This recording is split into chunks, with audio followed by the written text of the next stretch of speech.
increased competition between great power competition. And we see the consequences of that from Crimea, the illegal annexation of Crimea, to North Korea, from Syria to the South China Sea. We have seen a significant build-up of the Russian military capabilities. We see a more assertive Russia. And just a few days ago, we saw an example how this increased great power competition is undermining the rules-based order, the respect for international treaties and obligations. When Russia, or when the INF Treaty, the Treaty on Intermediate Range Nuclear Weapons, ceased to exist on the 2nd of August. And for those who are not so very familiar with the INF Treaty, this has been a cornerstone for arms control for decades, since 1987. It has not only reduced the number of nuclear weapons, but it has banned, eliminated all intermediate range weapons, nuclear and conventional, land-based, and it has been of great importance for arms control, especially in Europe. This treaty ceased to exist on Friday, last Friday, because Russia has violated the treaty now for several years. They have deployed new missiles, something called SSC-8, which are intermediate range missiles, able to reach European cities within minutes. They are mobile, hard to detect, and the fact that the warning time is so little reduces the threshold for any potential use of nuclear weapons in an armed conflict. So the increased great power competition, a more assertive Russia, is putting the rules-based order under pressure, and the latest example is the demise of the INF Treaty. But you have seen other examples, for instance, the illegal annexation of Crimea, the first time in Europe that one country has taken a part of another country since the end of the Second World War. And we have seen increased Russian presence in the Middle East, in Syria, and also Russia trying to meddle in and undermining the trust in democratic institutions in several NATO allied countries and also elsewhere. We also see the rise of China. China's role and influence is another sign of increasing global power competition. Its economic rise is powering global growth, and it's quickly becoming a technological leader in many fields. This brings many opportunities, financially and politically, and while China presents a very different set of challenge than Russia, its rise also has implications for the global rules-based order and for our security. We see this in the South China Sea, in cyberspace, and in Chinese investments in critical infrastructure in many countries, including in Europe. So therefore, we need to better understand the challenges and the opportunities the rise of China presents.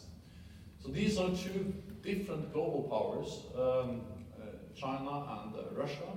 They represent challenges for all of us, both NATO allies and New Zealand and many other countries.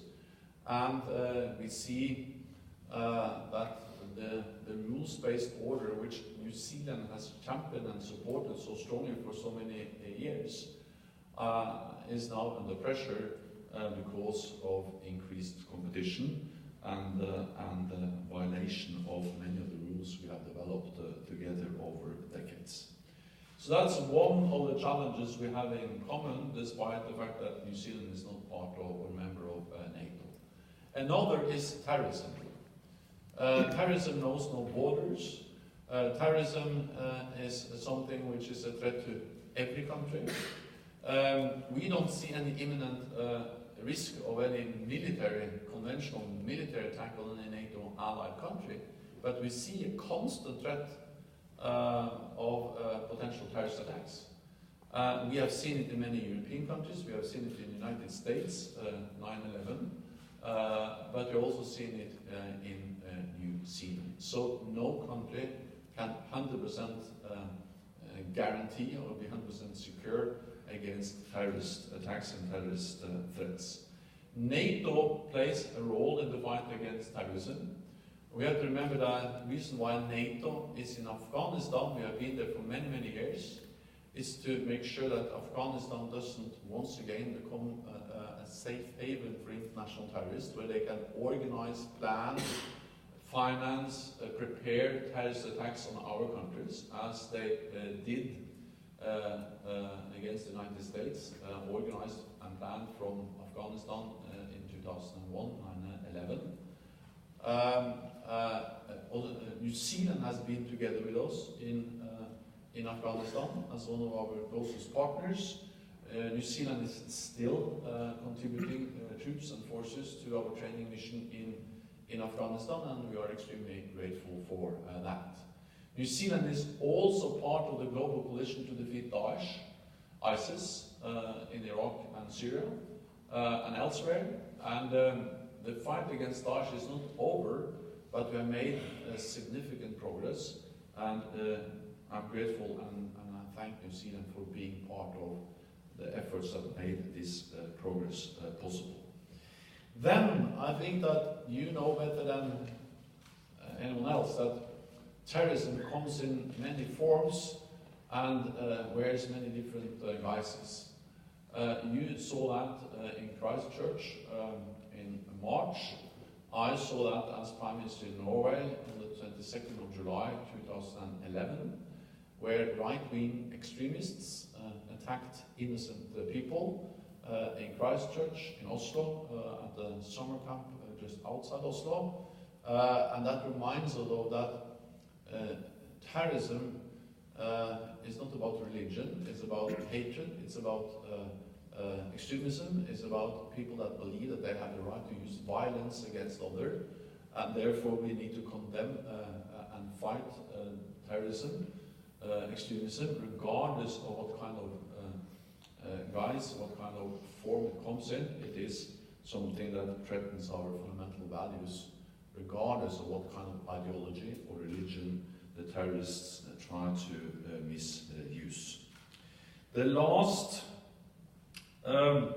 common challenge I will mention is cyber, because cyber is truly global, and we see that there is no other new and emerging technologies and cyber, new and emerging technologies as our artificial intelligence or quantum computing or autonomous weapons, combined with cyber, which has been there for some time already, is now changing the nature of conflict as fundamentally as the Industrial Revolution changed the nature of conflict before the First World War. And therefore, NATO, New Zealand, all of us have to fully understand and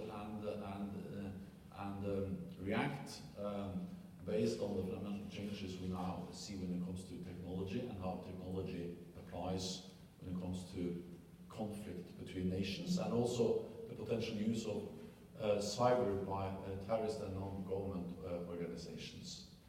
And for NATO, this is so important that we have, of course, realized that a cyber attack can be as damaging as a conventional attack. It can cause as much damage, as much suffering as conventional attacks. One of the big problems with cyber attacks is attribution, who is behind, and therefore intelligence, better systems to protect our cyber networks, more exercises, and we're also going to work together with New Zealand, better technology, share best practices, everything we can do to protect our networks and also protect our institutions is part of what NATO is now working more and more on, because we understand that in any potential conflict in the future, there will be a very big and important cyber dimension. I promise to be brief, therefore I will just end by saying that my message to you today is that we are living in a world which is more unpredictable, where security challenges are more and more integrated, where it's harder to speak about regional challenges. They are becoming more and more global, so we are all affected in one way or another. And in uncertain and unpredictable times with global challenges, we need to build multilateral institutions, strong international cooperation, like the UN, like the European Union, like NATO, but of course also the cooperation a regional organization as NATO has with partners as New Zealand. So to build cooperation, to build institutions, is the best way to deal with all the uncertainty and all the unpredictability we are faced with in today's international climate. So with that, I thank you for your attention. I'm ready to take your questions. Thank you.